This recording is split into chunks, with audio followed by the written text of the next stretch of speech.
여러분은 원효 대사를 아십니까? 아마 대부분 이렇게 기억하고 계실 겁니다. 신라시대의 위대한 스님, 해골물을 마시고 깨달음을 얻은 분, 그리고 불교를 대중에게 전파한 곳은 맞습니다. 모두 사실입니다. 하지만 제가 오늘 여러분께 들려드릴 이야기는 조금 다릅니다. 우리가 알고 있던 원효는 사실 반쪽에 불과했습니다.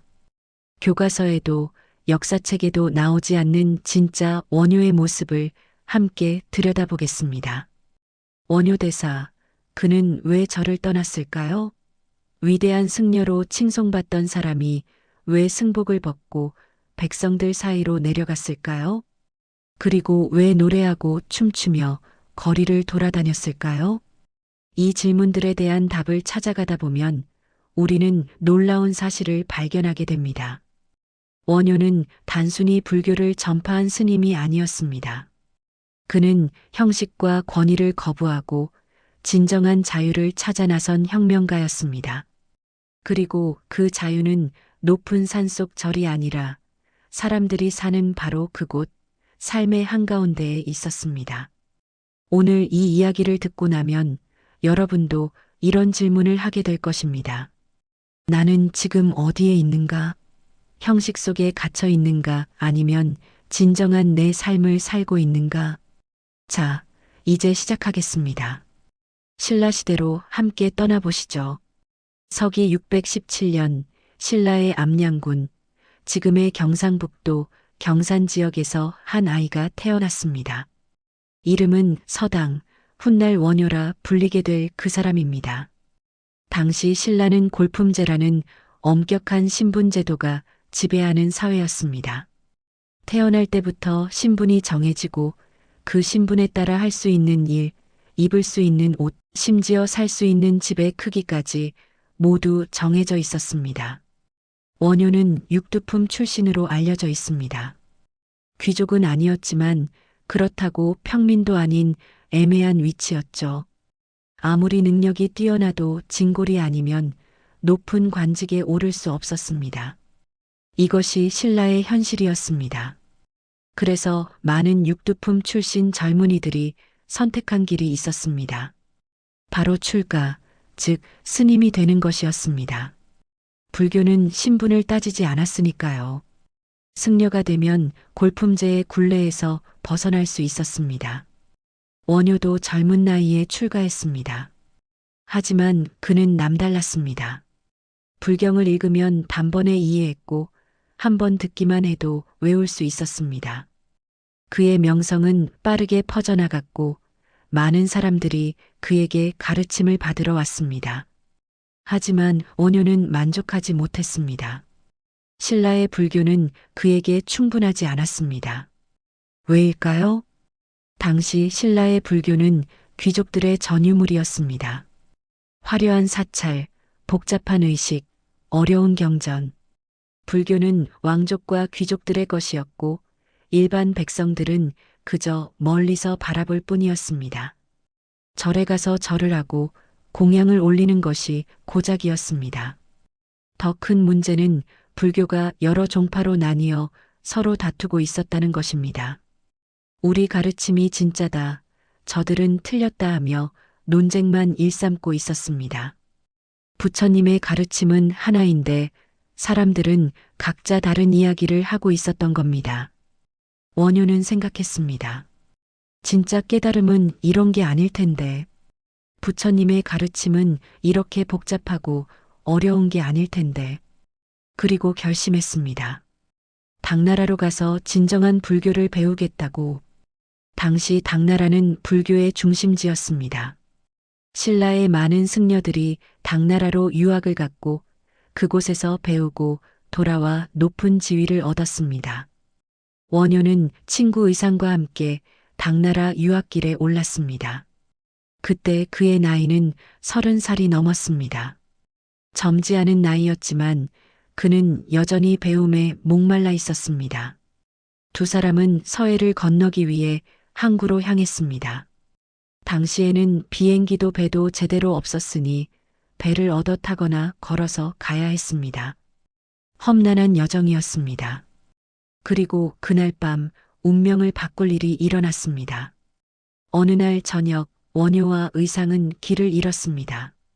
날은 어두워지고 비까지 내리기 시작했습니다. 주위를 둘러봐도 묵을 만한 곳이 보이지 않았습니다. 그때 저 멀리 움푹 파인 곳이 보였습니다. 동굴이었습니다. 두 사람은 서둘러 그곳으로 들어가 잠자리를 폈습니다. 피곤했던 탓에 금방 잠이 들었습니다. 한밤중 원효는 목이 말라 깨어났습니다. 너무나 목이 말랐습니다. 손을 더듬거리며 주위를 더듬었습니다. 그러다 손에 무언가 차가운 것이 잡혔습니다. 박 같은 게 있었고 그 안에 물이 가득 차 있었습니다. 원효는 그 물을 마셨습니다. 아, 정말 달고 시원했습니다. 이렇게 맛있는 물은 처음이었습니다. 목을 축이고 다시 잠이 들었습니다. 다음 날 아침 해가 떠올랐습니다. 원효는 눈을 떴습니다. 그리고 자신이 있는 곳을 보고 깜짝 놀랐습니다. 여기는 동굴이 아니었습니다. 무덤이었습니다. 오래된 무덤가였고 주위에는 뼈들이 흩어져 있었습니다. 그리고 어젯밤 자신이 마신 물, 그것을 담았던 그릇, 손을 뻗어 확인하는 순간 원효는 몸서리를 쳤습니다. 그것은 박이 아니었습니다. 해골이었습니다. 사람의 두개골, 그 안에 고인 빗물을 자신이 마신 것이었습니다. 으액! 원효는 구역질이 났습니다.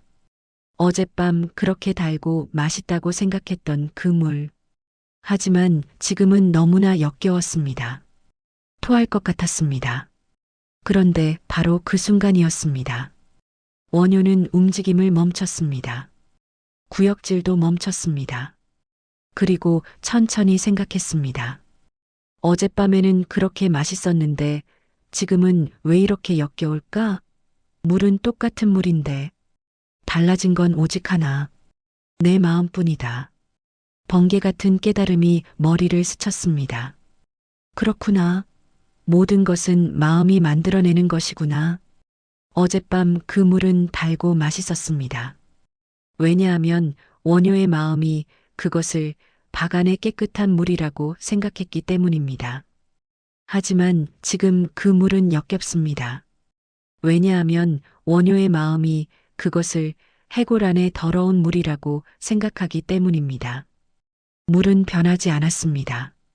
변한 것은 오직 원효의 마음, 원효의 생각이었습니다. 원효는 그 자리에 주저앉았습니다. 그리고 소리내어 말했습니다. 일체유심조. 모든 것은 마음이 만들어내는 것이로다.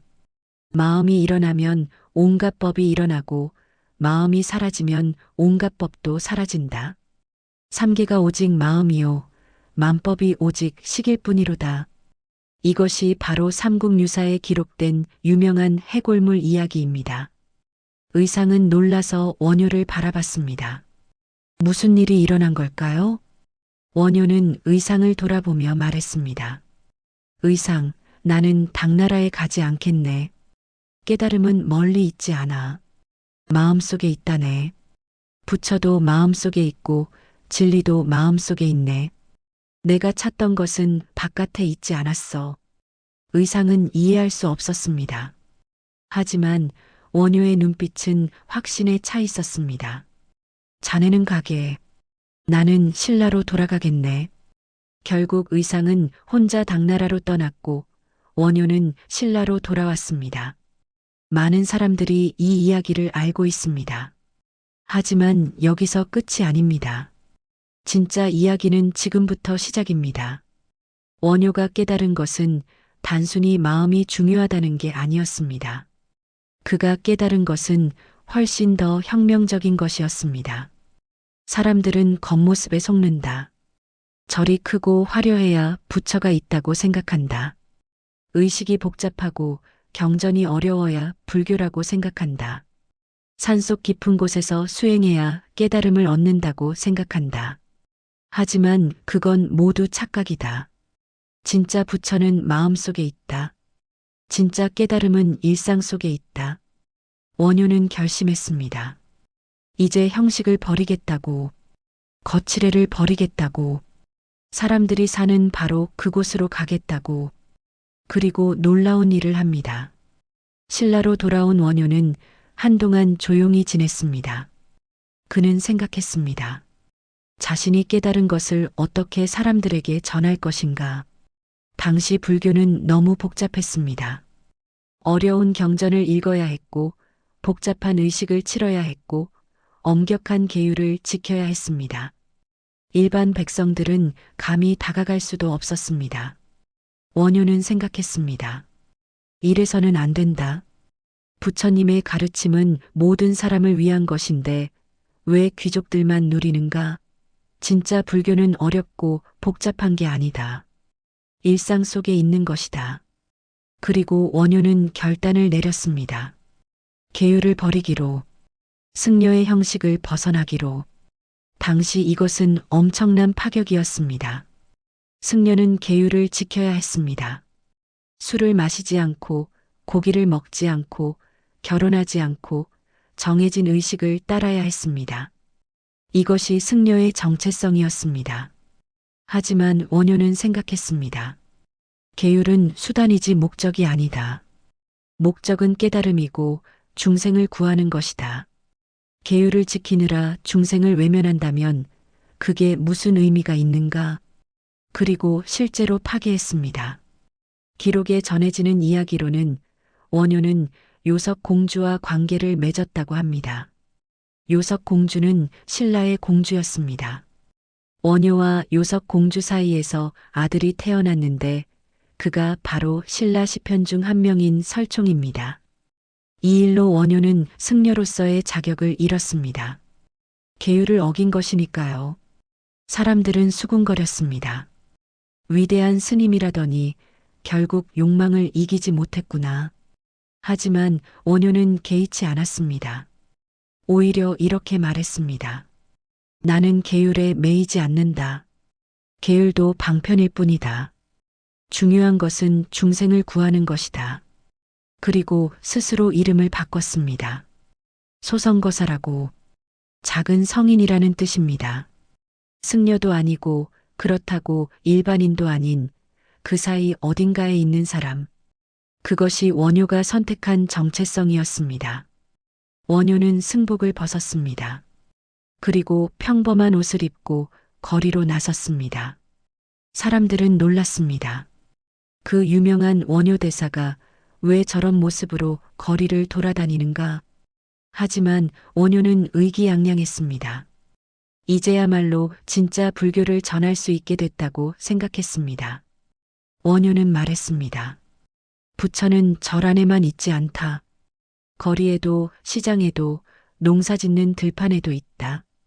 그리고 그곳에 사는 사람들이야말로 진짜 부처의 자녀들이다. 하지만 문제가 있었습니다. 사람들이 원효의 말을 듣지 않았습니다. 평범한 옷을 입고 나타나서 불교를 배우시오 하면 누가 귀 기울이겠습니까? 원효는 고민했습니다. 어떻게 하면 사람들이 자신의 이야기를 들어줄까?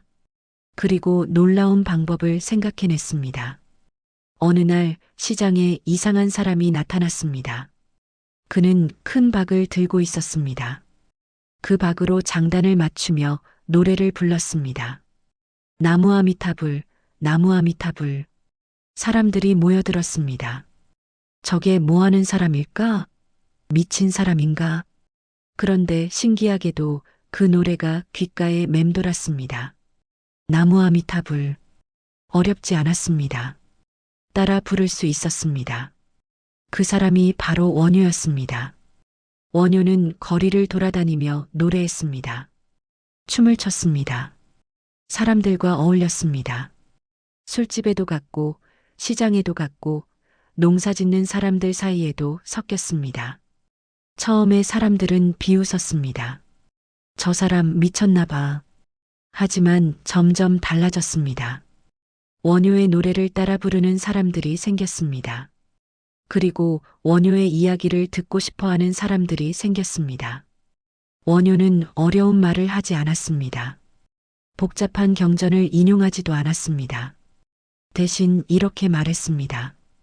부처님은 멀리 계시지 않습니다. 바로 여러분의 마음속에 계십니다. 절에 가서 절을 하지 않아도 됩니다. 매일 사는 삶 속에서 착하게 살면 그것이 바로 수행입니다. 사람들은 고개를 끄덕였습니다. 어렵지 않았습니다. 이해할 수 있었습니다. 원효는 또 이렇게 말했습니다. 아미타불을 믿으십시오. 나무 아미타불을 외우십시오. 그러면 죽어서 극락에 갑니다. 어렵지 않습니다. 마음속으로 진심으로 외우기만 하면 됩니다. 이것이 바로 원효가 전파한 정토 신앙이었습니다.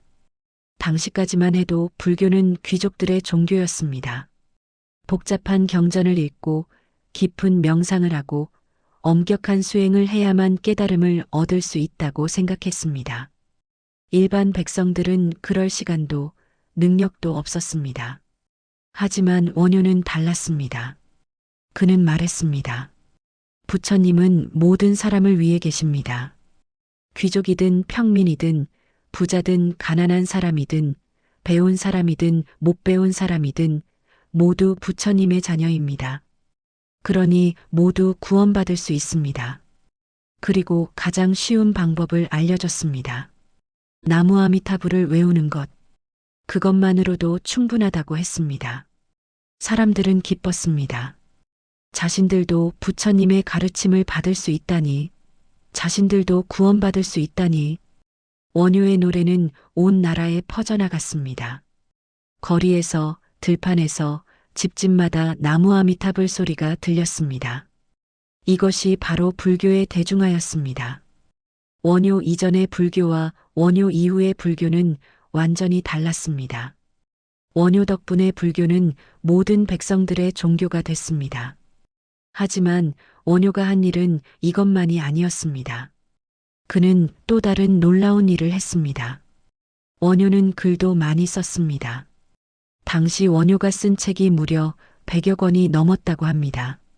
안타깝게도 대부분 전해지지 않고 지금은 20여 권만 남아 있습니다. 그런데 원효의 글은 다른 승려들의 글과 달랐습니다.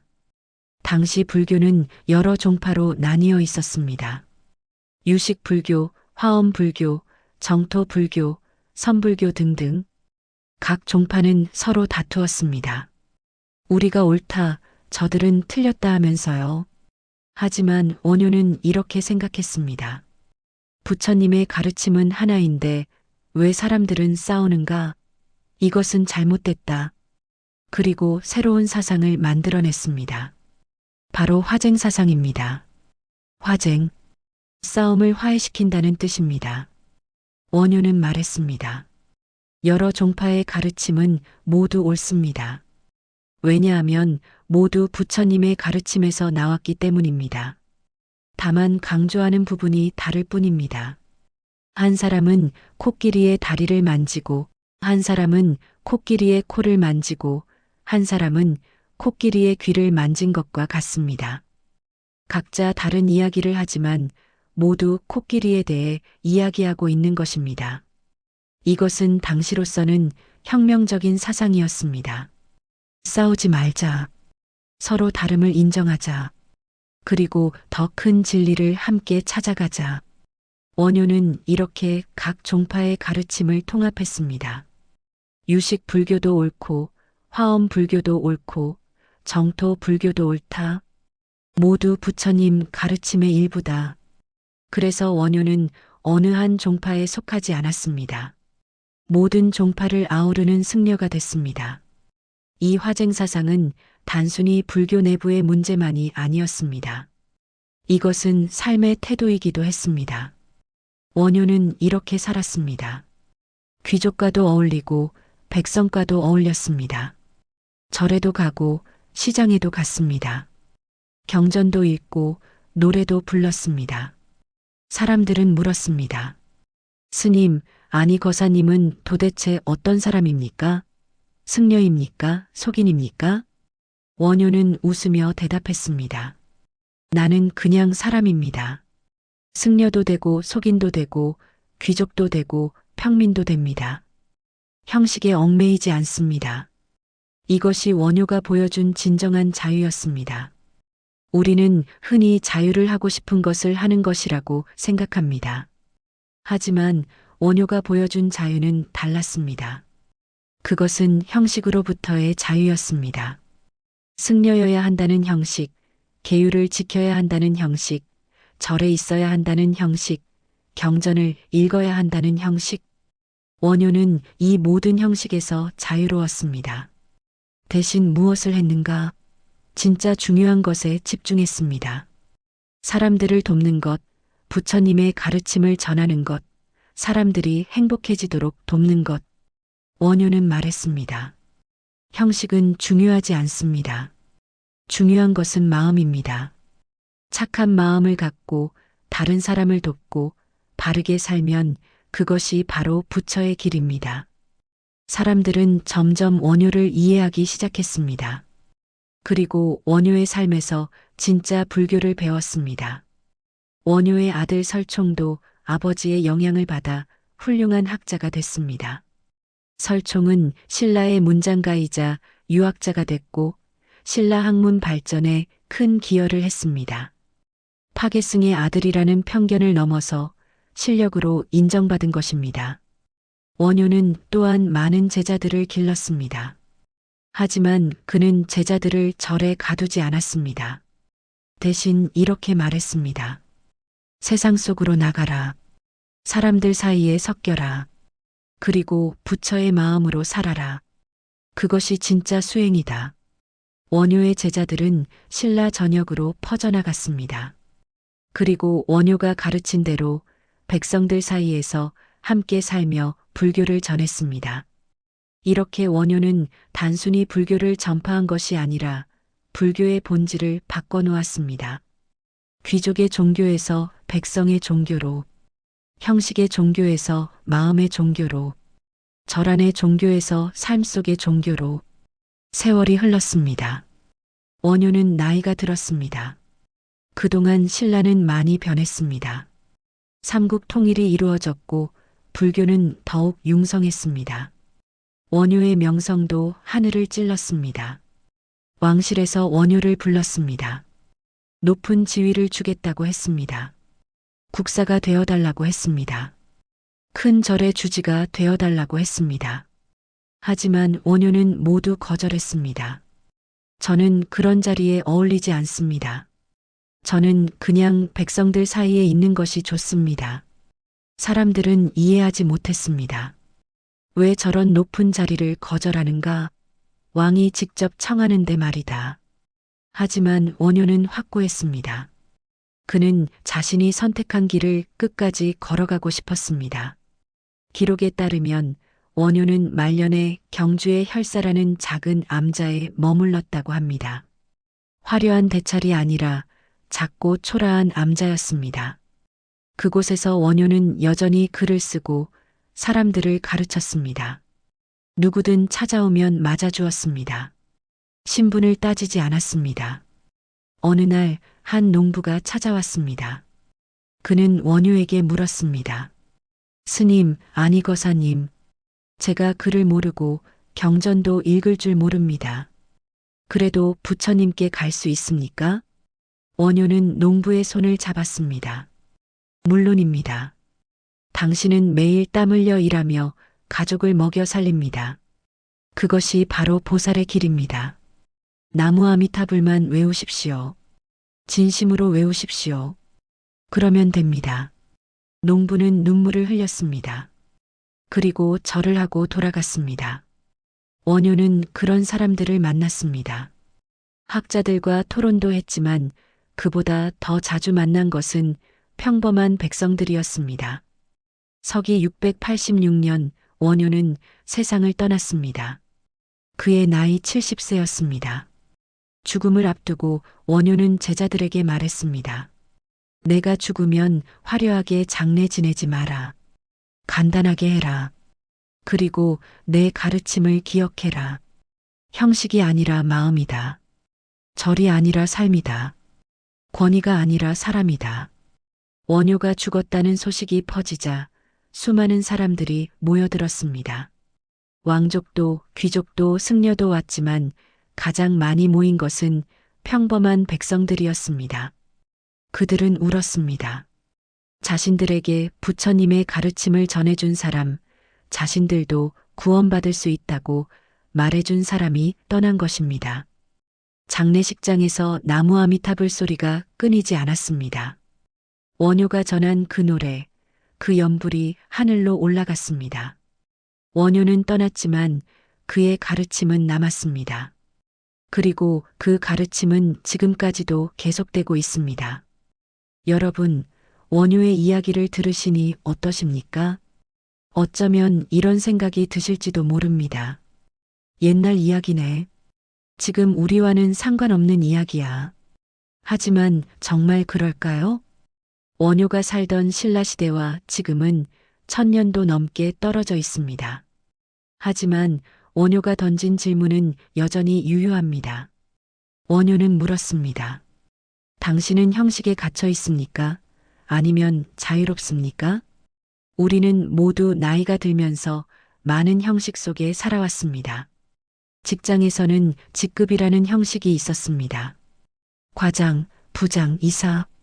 그 형식에 맞춰 행동해야 했습니다. 가정에서는 역할이라는 형식이 있었습니다. 부모로서, 배우자로서 해야 할 일들. 그 형식에 맞춰 살아왔습니다. 사회에서는 체면이라는 형식이 있었습니다. 이 나이에 이 정도는 돼야 한다는 기대. 그 형식을 채우려고 애썼습니다. 그런데 지금 이 순간 여러분은 어떠십니까? 은퇴하셨나요? 자녀들이 다 컸나요? 이제 더 이상 과거의 역할을 하지 않아도 되나요? 그렇다면 이제 어떻게 살아야 할까요? 여전히 과거의 형식을 붙잡고 있어야 할까요? 원효는 보여줬습니다.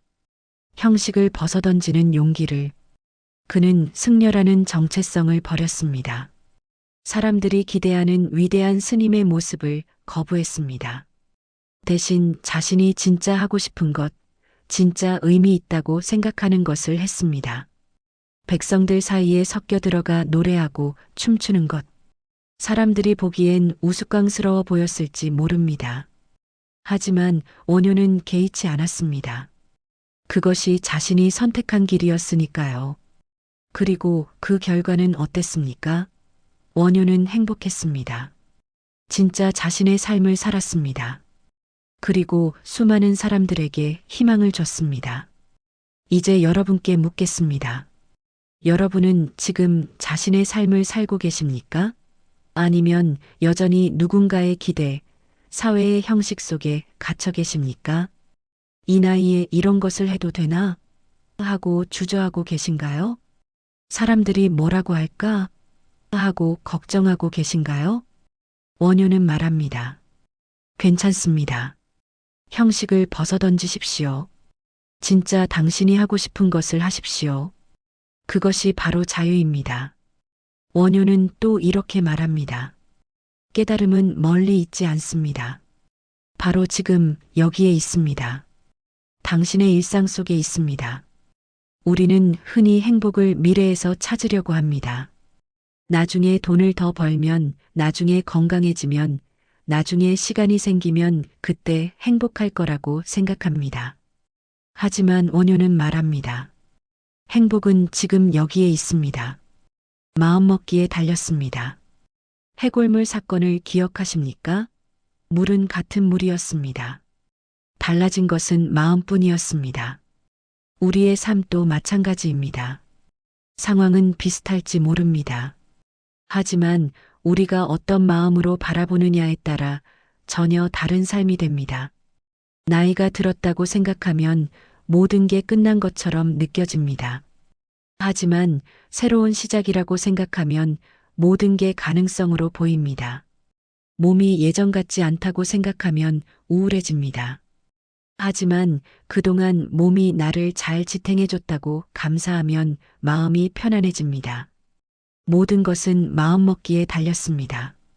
일체유심조. 원효가 깨달은 바로 그것입니다. 그리고 원효는 또 이렇게 말합니다. 혼자가 아닙니다. 우리는 모두 연결되어 있습니다. 원효는 혼자 산속에 틀어박혀 수행하지 않았습니다. 사람들 사이에 섞여 들어갔습니다. 왜냐하면 그는 알았기 때문입니다. 진짜 깨달음은 관계 속에서 온다는 것을. 우리도 마찬가지입니다. 나이가 들수록 외로워지기 쉽습니다. 친구들이 하나둘 떠나고 가족들은 바빠서 자주 못 보고 사회적 관계도 줄어듭니다. 하지만 원효는 말합니다. 나가십시오. 사람들을 만나십시오. 새로운 관계를 만드십시오. 나이는 중요하지 않습니다. 중요한 것은 마음입니다. 원효는 70세에 세상을 떠날 때까지 사람들과 함께 했습니다. 그는 외롭지 않았습니다. 왜냐하면 항상 사람들 사이에 있었기 때문입니다. 여러분도 그렇게 하실 수 있습니다. 형식을 버리고 체면을 버리고 진짜 자신으로 사람들을 만나십시오. 그러면 외롭지 않을 것입니다. 원효의 삶을 한 문장으로 정리하면 이렇습니다. 형식을 버리고 삶 속으로 들어가라. 원효는 절을 떠났습니다. 승복을 벗었습니다. 권위를 버렸습니다. 대신 사람들 사이로 들어갔습니다. 그리고 그곳에서 진짜 불교를, 진짜 삶을 발견했습니다. 우리도 지금 그렇게 할 수 있습니다. 과거의 역할을 내려놓으십시오. 더 이상 과거의 나를 증명하려 하지 마십시오. 사람들의 기대를 내려놓으십시오. 이 나이에 일해야 한다는 고정관념을 버리십시오. 체면을 내려놓으십시오. 창피하다고 생각하지 마십시오. 그리고 진짜 하고 싶은 것을 하십시오. 배우고 싶었던 것이 있나요? 지금 배우십시오. 가고 싶었던 곳이 있나요? 지금 가십시오. 만나고 싶었던 사람이 있나요? 지금 만나십시오. 해보고 싶었던 일이 있나요? 지금 해보십시오. 너무 늦었다고 생각하지 마십시오. 원효는 30대에 깨달음을 얻었지만 진짜 자신의 길을 걷기 시작한 것은 그 이후였습니다. 그리고 70세까지 그 길을 걸었습니다. 인생은 언제든 새롭게 시작할 수 있습니다. 중요한 것은 용기입니다. 원효가 가졌던 그 용기, 형식을 버리고 진짜 자신의 길을 걷는 용기. 여러분도 그 용기를 내실 수 있습니다. 그리고 그렇게 살다 보면 어느 순간 깨닫게 될 것입니다. 아, 이것이 진짜 내 삶이구나. 이것이 진짜 자유구나. 이것이 진짜 행복이구나.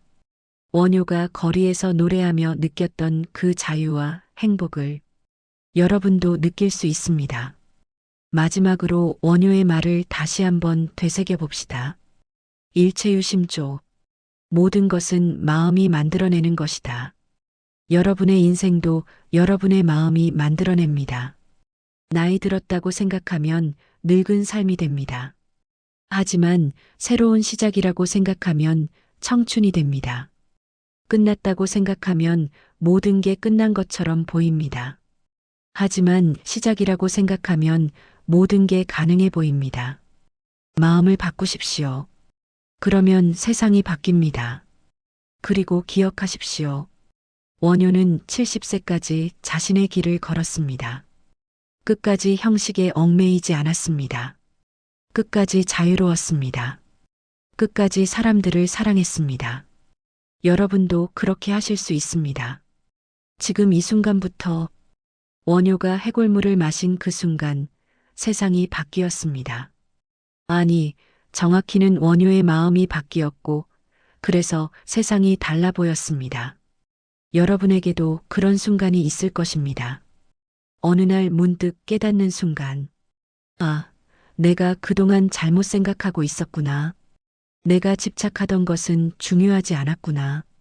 진짜 중요한 것은 다른 곳에 있었구나. 그런 순간이 올 것입니다. 아니, 어쩌면 지금 이 순간이 그 순간일지도 모릅니다.